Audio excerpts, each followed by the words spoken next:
हम अक्सर सपने देखते हैं कि काश मेरी एक दिन लॉटरी लग जाए, काश मैं रातों रात करोड़पति बन जाऊं। एक बार भगवान 1 करोड़ रुपया 2 करोड़ रुपया मेरे पास आ गया तो पता नहीं मैं ज़िंदगी में क्या कर डालूंगा।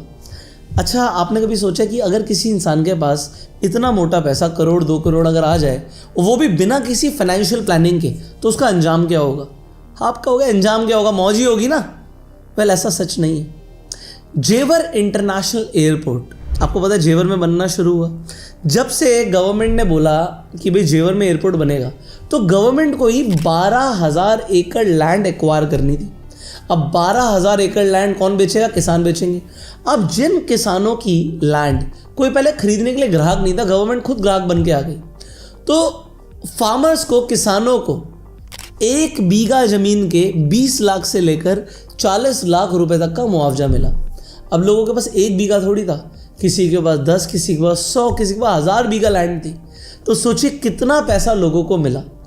किसी को 1 करोड़, किसी को 2 करोड़, 2 करोड़ 40 लाख, किसी को 3 करोड़ 60 लाख, किसी को 5 करोड़, अरे 25 करोड़ तक का मुआवजा लोगों को मिला। बट आज उन लोगों की हालत क्या है? वेल, कुछ लोग तो करोड़पति बन गए, बट 90% लोग फिर से गरीबी की कगार पर आ गए। जमीन ले लिया, मकान बना दिया, 1-2 ब्याह शादी कर दी, काम खत्म, पैसा खत्म हो गया। आपको करोड़ों रुपए मिलने के बाद, यस, देखो ये वीडियो जो है ये सिर्फ एक ग्राउंड रिपोर्ट नहीं है, ये एक फाइनेंशियल लिटरेसी का लेसन है। आज इस वीडियो में मैं डिटेल में बात करने वाला हूँ और एक एक करके हम डिटेल में समझेंगे कि इन लोगों ने गलतियाँ क्या करी हैं। और कभी आपके पास इतना बड़ा पैसा आ जाए तो आपको पैसे को संभालना कैसे है और किन ट्रैप से बचना है। अब सबसे पहले मैं बात करने वाला हूँ जो लोग रातों रात करोड़पति बने हैं, ये जेवर की स्टोरी है क्या। देखिए, जेवर में इंडिया का सबसे बड़ा एयरपोर्ट बन रहा है आज की डेट में। इसके लिए गवर्नमेंट ने 12,000 एकड़ से ज़्यादा लैंड एक्वायर किया है। अब किसानों को, जैसे मैंने बोला, 20 लाख से लेकर 40 लाख रुपया पर बीघा मिला। और अब जब लोगों को, किसानों को 2 करोड़ 5 करोड़ 25 करोड़ रुपए तक मिला, तो लोगों ने उसका क्या किया, ये इंपॉर्टेंट है। सबसे पहले तो उन्होंने लग्जरी गाड़ियां खरीदी, थार खरीदी, स्कॉर्पियो खरीदी, थार लिए 2 हमारे पे, थार 2 हैं, बोलते ना फॉर्चूनर, वो खरीदी। उस टाइम पर 11 प्रो मैक्स चल रहा था तो वो खरीद लिया। 1 टीवी iPhone 11 प्रो मैक्स। पुराने घर की जगह 3-3 4-4 मंजिल के ऐसे मकान बना दिए कि मानो कोई होटल हो, 5 स्टार होटल खोल दिया। 3 करोड़ यहाँ में लगा दियो बच्चों का में मकान, देखो 3 करोड़ यहाँ में लगा दियो। हाँ, मकान देखो और आर की चले नवेड़ा तक भी मिल जाए तो ऐसा घुस के देखो यहाँ में। लेकिन दोस्तों, यहाँ से शुरू हुआ असली ट्रैप, क्योंकि यहाँ पर हुआ क्या, दिखाने या दिखावे वाला खर्चा लोगों ने किया, जिसकी वजह से लोगों का सारा पैसा डूब गया। पैसा तो आया बट उसके साथ कोई फाइनेंशियल लिटरेसी या ट्रेनिंग नहीं आई, तो लोगों ने पैसा बर्बाद कर दिया। अब उसके बाद बोलते हैं ना, लॉटरी कर्स लगता है, पैसा गायब हो जाता है जब किसी को लॉटरी में पैसा मिलता है। अब देखिए, यहाँ पर ये लड़का आईफोन चला रहा है, बट आज आईफोन का स्क्रीन गार्ड लगाने के पैसे नहीं है। मैंने लियो फोन, जब मुआवजा मिलो जब लियो मैंने 90,000 को। अब डिस्प्ले के पैसे ना, टेम्पर डलवाने के पैसे ना, खत्म हो गए, कहाँ करूँ, मजबूरी में चला रहा हूँ। ये जो लोग बता रहे हैं कि पहले आईफोन चलाते थे या वीवो का फोन चला रहे हैं, अब तो एंड्रॉइड वीवो का फोन चला रहे हैं। ये मतलब इनका पैसा चला गया ना। अब ये जो पैसा गया इन लोगों का, ये पैसा गया है बेवकूफ़ी की वजह से, समझ ना होने की वजह से कि जब पैसा आता है तो पैसे का करना क्या है। देखो, यहाँ पर आपने जो ये वीडियोस देखी, यहाँ पर एक ऐसा किसान था जिसे मुआवजे में पैसे मिले और पैसे आते ही उसने 90,000 रुपए का उस वक्त आईफोन ले लिया। जब मुआवजा मिलो जब लियो मैंने 90,000 को। बट आज उसके पास डिस्प्ले ठीक कराने के भी पैसे नहीं है। अब डिस्प्ले के पैसे ना, टेम्पर डलवाने के पैसे ना, भाई करंट लगने का डर लग रहा है उसे। हम करंट और लगे, चार्जिंग पे लगा मैं तो जब पैसा आया तो आगे सोचा ही नहीं कि बाद में हम क्या करेंगे, बस अभी जाके खर्चा कर दिया। और ये कोई अकेली कहानी नहीं है, बहुत से ऐसे लोग थे जिनके पास पहले करोड़ों रुपए आए और आज वो वापस से वही एंड्रॉयड फ़ोन चला रहे हैं। अब तो एंड्रॉयड वीवो का फ़ोन चला रहे हैं। ये वापस से वही छोटे छोटे घरों में रह रहे हैं, क्योंकि आज उनके पास रिचार्ज कराने तक के पैसे नहीं हैं। अब ट्रैप क्या थे, इन्हें समझिए। अब जैसे बोलते हैं ना, लॉटरी कर्स, ये कर्स लगा है इन सब किसानों को। अब लॉटरी का क्या होता है, जिस इंसान की लॉटरी निकलती है ना, ये बोला जाता है कि उस इंसान के पास वो पैसा टिकता नहीं है। अब देखो, अगर मैं किसी और की बात ना करूं, एक टाइम पर हम भी एक बहुत छोटे से घर में रहते थे, मैं अपनी दादी के साथ रहता था। अगर दादी की कोई ज़मीन होती और मैं अपने ऊपर लेकर चलूं कि अगर दादी की ज़मीन का उनको कॉम्पनसेशन करोड़ों में आता, तो मैं भी दादी के पास जाता, बोलता दादी आईफोन दिला दो, दादी मुझे कंप्यूटर लेना है। कोई घर में और कोई बोलता कि हमें इस घर में घुटन हो रही है, एक बड़ा घर लेना है। तो धीरे धीरे करके दादी से भी घर वाले ही लोग पैसे ले लेते। बट कुछ लोगों की दादियाँ स्ट्रिक्ट होती हैं, मैंने ऐसा बोलते हुए सुना है कि 1 रुपया नहीं मिलेगा, जो पैसा है वो मैं बैंक में रख रही हूँ, मेरी लाश के बाद ही तुम्हें पैसा मिलेगा। अब इस तरीके का डायलॉग जिन लोगों ने मारा और पैसे को बचा के रख लिया वो ठीक है, बट इसके बावजूद भी जैसे दादी दादा, इन लोगों को ये नहीं पता कि भाई पैसे का करना क्या है। इनफैक्ट कुछ लोगों के तो ये डायलॉग होते हैं, इनफैक्ट मेरी दादी का ये डायलॉग था कि जो पैसा है ना बेटा, वो सारी फसाद की जड़ होती है। तो ऐसे लोगों का पैसा आता भी नहीं, और जब आता है तो क्या होता है ये आपने देखा ही। अब यहाँ पर जो आदमी आपको दिखा रहा था कि उसने 90,000 का आईफोन लिया और आज डिस्प्ले ठीक कराने के पैसे नहीं है, ये वही लोग हैं कि जिन्होंने पहले पैसा खर्च किया और सोचा ही नहीं कि बाद में क्या होगा। बट ये जो कहानी आप सुन रहे हो ना, ये कोई अकेली कहानी नहीं है। बहुत से ऐसे लोग थे जिनके पास करोड़ों रुपए आए, वो करोड़ों में खेल रहे थे, बट आज वापस से वो ये एंड्रॉयड वीवो के फ़ोन चला रहे हैं और उनके पास रिचार्ज कराने के भी पैसे नहीं बचे। तो वो ट्रैप्स क्या थे उन्हें समझना ज़रूरी है। और आप लोगों के पास भी कभी अगर पैसा आए तो ये ट्रैप्स आपको भी पता होने चाहिए। सबसे पहले लाइफस्टाइल इन्फ्लेशन, बिना सोचे समझे खर्चा करना। जो लोग पहले साइकिल चलाते थे यार, उन लोगों ने 2-2 थार खरीद ली भाई। 2 हमारे पे थार 2 हैं। आप देखो दूसरी प्रॉब्लम क्या है, उनकी बैड हैबिट्स। ज़्यादातर जो ये किसान है आप देख रहे हो, जुआ खेल रहे हैं, गैम्बलिंग कर रहे हैं, ताश खेल रहे हैं, शराब पी रहे हैं, और नशे में इन्होंने सारा पैसा, जुए में सारा पैसा उड़ा दिया। मुआवजा सबे मिलो, लेकिन किसी ने अपने प्लॉट खरीद लिए, किसी ने जमीन खरीद ली, इन लोगों ने ताश पे लगे पड़े। जी दारू में कुल्लू मनाली घूमे जी वहाँ टाइम तो, और अब ताशन पे लगे पड़े, शाम को दारू पी लें, कमाना हमारा पैसा आएगा कहाँ से। फिर तीसरी प्रॉब्लम, इनके पास कोई इनकम सोर्स नहीं है। पहले तो जमीन थी, जमीन पे खेती हो जाती थी, अब जमीन भी बिक गई, पैसा तो खत्म अब ना, फिलहाल पैसा खत्म, टाइम काट रहे जी अब तो। और पैसा आने के बाद कोई एसेट या कोई बिजनेस क्रिएट नहीं किया। और फिर मैं बोलूँ फोर्थ होते हैं आपके गिद्ध जैसे रिश्तेदार। जैसे ही पैसा आता है ना, ये रिश्तेदार आ जाते हैं, बुआएं आ जाती हैं, बहनें आ जाती हैं, बोलती है भैया इतना पैसा आ गया मेरे घर में प्रॉब्लम है, भैया दे दो ना। और वो पैसा निकल जाता है और फिर वो आपको सलाह भी गलत देते हैं। आपको समझना है कि फाइनेंशियल लिटरेसी की इंडिया को ज़रूरत है आज की डेट में। अब देखिए, जेवर के अंदर 2 तरीके के लोग थे।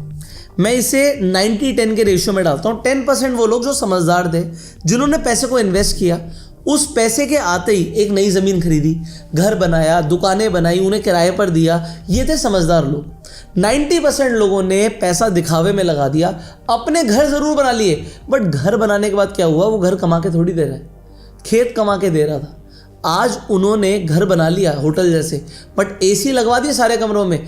आज एसी चलाने के पैसे नहीं है कि बिल आएगा, फिर क्या फ़ायदा भैया इतना पैसा कमाने का। तो एक हो गए इन्वेस्टर्स और दूसरे हो गए स्पेंडर्स। और जहाँ पर भी स्पेंडर्स आते हैं ना, वो सिर्फ खर्चा कर देते हैं, और आज वही लोग डायरेक्शन लेस हैं, बेरोजगार हैं। देखो, फाइनेंशियल लिटरेसी का मतलब सिर्फ पैसा कमाना नहीं होता, बल्कि पैसे को मैनेज करना होता है, पैसे को ग्रो करना होता है।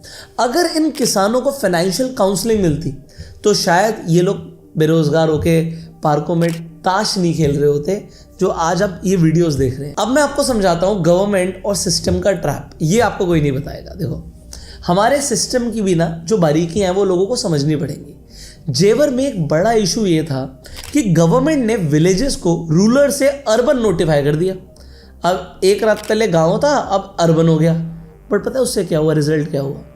रूरल लैंड पर 4 गुना मुआवजा मिलता था, लेकिन अर्बन लैंड पर लोगों को सिर्फ 2 गुना मुआवजा मिला है। और सर्कल रेट्स भी सालों से यहाँ पर रिवाइज ही नहीं करे, क्योंकि गवर्नमेंट को पता था एयरपोर्ट के लिए ज़मीन लेनी है। अब असली मार्केट वैल्यू इन किसानों को मिली ही नहीं है। इन्हें लग रहा है 2-4 करोड़ आ गए, हो सकता है 10 करोड़ आने थे। बट यहाँ पर तो गवर्नमेंट ही खेल खेल गई, क्योंकि लोगों को ना लीगल प्रोसेस पता है, ना सोशल इम्पैक्ट असेसमेंट रिपोर्ट्स के बारे में पता है। तो ये लोग जो मिला बस रख लिया, और वहाँ से बस थार स्कॉर्पियो ले आए, और फिर हुआ क्या, सब खत्म हो गया। देखो, अगर कभी सडन वेल्थ आती है तो आपको क्या स्टेप्स फॉलो करने हैं जिससे आप ट्रैप में ना फंसें। देखो, कभी भी अचानक से आपको चाहे इनहेरिटेंस वेल्थ मिल जाए, कोई लैंड का कंपनसेशन मिल जाए, इनफैक्ट आप लॉटरी में भी पैसा जीतते हैं, आप ट्रेडिंग करके एक बार बड़ा प्रॉफिट कर लें, तो ये वाले जो मैं स्टेप्स बता रहा हूँ इन्हें फॉलो करना। सबसे पहले एक कूलिंग ऑफ पीरियड रखना, मतलब पैसा आते ही शोरूम नहीं भागना आपको कि पैसा आ गया प्रॉफिट हो गया शोरूम भागेंगे। कुछ लोग कहते हैं प्रॉफिट हो गया मैं गाड़ी लेकर आ रहा हूँ, गाड़ी के लिए प्रॉफिट किया है। भाई 6 महीने तक पैसे को जोड़ के रखो, ऑब्जर्व करो। लोगों ने जेवर में तुरंत गाड़ियां खरीदी और फिर वो डेड एसेट बन गया। सेकेंडली, एसेट वर्सेस लाइबिलिटी का जो डिफरेंस है ना, ये आपको समझना पड़ेगा। आपका मकान और आपकी गाड़ी लाइबिलिटी हो सकती है अगर वो आपके पॉकेट में पैसा नहीं डाल रहे। जैसा रॉबर्ट कियोसाकी जी कहते हैं, भाई देखो नई ज़मीन अगर आप लेते, शॉप्स बनाते, एफडी में इन्वेस्ट करते या म्यूचुअल फंड में इन्वेस्टमेंट करते, तो आज वो पैसा हर महीने आपको पैसा कमा कर दे रहा होता। देखिए, अगर आप लोग भी म्यूचुअल फंड्स में एसआईपी करना चाहते हैं, जो स्क्रीन पर नंबर आ रहा है ना, इस नंबर को सेव कर लो। इस पर आप कॉल और व्हाट्सएप करके जानकारी ले सकते हो अगर आपको एसआईपी करनी है, म्यूचुअल फंड में इन्वेस्टमेंट करना है। और मैं आपको डिस्क्रिप्शन और पिन कमेंट में एक फ्री डीमैट अकाउंट का लिंक दे रहा हूँ। उस लिंक पर क्लिक करके भी आप स्टॉक मार्केट में इन्वेस्टमेंट कर सकते हो, स्टॉक्स खरीद सकते हो, ट्रेडिंग कर सकते हो और एसआईपी कर सकते हो। तो जो नीचे डिस्क्रिप्शन में डीमैट अकाउंट का लिंक है ना, फ्री में अकाउंट खोलेगा, कोई पैसे नहीं लगेंगे, बट आप लोग गोल्ड, सिल्वर, स्टॉक्स में इन्वेस्टमेंट कर पाओगे और यही एसेट्स हैं जो आपको बुरे वक्त में हेल्प करेंगे। इसके साथ साथ देखो, स्किल्स पर भी फोकस करना ज़रूरी है। देखो, इन लोगों की ज़मीन बिक गई, अगर इनके पास कुछ हुनर होता तो आज इनको जॉब्स मिल रही होती जेवर एयरपोर्ट में। आप देखो यार, लोग कह रहे हैं मेरे पास बीटेक की डिग्री है, 2013 में बीटेक पास करी थी मैंने। आज क्या कर रहे हो? आज ताश खेल रहे हो। अब कुछ नहीं, अब ताश खेलते हैं, कुछ नहीं करते। अरे बीटेक की डिग्री है तो तुम्हें एयरपोर्ट में नौकरी क्यों नहीं मिल रही? क्योंकि लोगों ने डिग्रियां कैसे भी बना ली, स्किल्स नहीं है। इन लोगों से पूछोगे ना न्यूटन के लॉज भी बता दो तो ये लोग बता नहीं पाएंगे। आपको आगे समझना है। फोर्थ, आपको समझना है कि डाइवर्सिफिकेशन करना भी ज़रूरी है। सारा पैसा एक जगह मत लगाओ, कुछ प्रॉपर्टी में लगाओ, कुछ बैंक में रखो, कुछ अपने बिजनेस में लगाओ, कुछ म्यूचुअल फंड में लगाओ। और फाइनली, अगर आप कोई बड़े बूढ़े हैं, मैं आपके लिए बोल रहा हूँ, या आप कभी बड़े बूढ़े बनेंगे, तो अपने बेटे को ही सारा पैसा मत दे दो। एक जॉइंट अकाउंट बनाने के लिए ज़रूर बोलो कि बेटे को बोलो कि भाई बहू के साथ जॉइंट अकाउंट खोल, मैं उस अकाउंट में पैसे डालूंगा, कि बहू के सिग्नेचर के बिना भी पैसा ना निकले। वरना अगर एकदम से पैसा आता है ना, तो लड़के शराब में, जुए में पैसा गंवा देते हैं। अब देखो, कंक्लूजन क्या है कि जेवर की ये जो कहानी है ना, ये आपको सिखाती है कि जो मनी है ना, वो अपने आप को मैनेज नहीं करता। आपको पैसे को मैनेज करना होता है, वरना ये पैसा उड़ जाता है, पैसे के पंख लगे हुए हैं। आप देखिए, जेवर में लोगों को कंपनसेशन जो मिली वो फेल नहीं हुई, लोगों की चॉइसेस फेल हुई हैं और उस वजह से ये सारा पैसा खत्म हो गया। अगर वो प्लानिंग कर लेते तो पैसा आज ख़त्म नहीं होता। बट 10% लोग हैं ऐसा जिन्होंने वहाँ पर भी पैसा ख़त्म नहीं किया, जो आज भी अमीर है। देखो, फाइनेंशियल लिटरेसी लग्जरी नहीं है, आज के ज़माने में एक सर्वाइवल है। ये बड़े बड़े टर्म्स लगते हैं, बट पैसे को मैनेज करना आज हर मिडिल क्लास को आना चाहिए, अगर वो मिडिल क्लास से बाहर निकलना चाहता है। अब आप बताइए कमेंट्स में आपका क्या मानना है। अगर आपके पास एकदम से मान लेते हैं 10 करोड़ रुपए आ जाएगा, तो आप उस पैसे का क्या करोगे? कमेंट बॉक्स में ज़रूर बताइएगा। एंड फाइनली, जितना भी पैसा आया आपके पास, इन्वेस्ट करना बहुत ज़रूरी है। तो डीमेट अकाउंट का फ्री में लिंक दे रहा हूँ, जाके डीमेट अकाउंट ज़रूर खोल लेना। और अगर एसआईपी के लिए कोई हेल्प चाहिए तो जो स्क्रीन पे नंबर है, इस नंबर पे कॉल करके जानकारी ले सकते हो। अब इस वीडियो को शेयर करो, जिससे जेवर एयरपोर्ट में जो रातों रात जो किसान गरीब से अमीर या फिर रोडपति से करोड़पति बन गए और वापस रोडपति बन गए, इनकी पूरी कहानी पूरी दुनिया को समझ आए और इससे वो फाइनेंशियल लिटरेसी सीख पाए।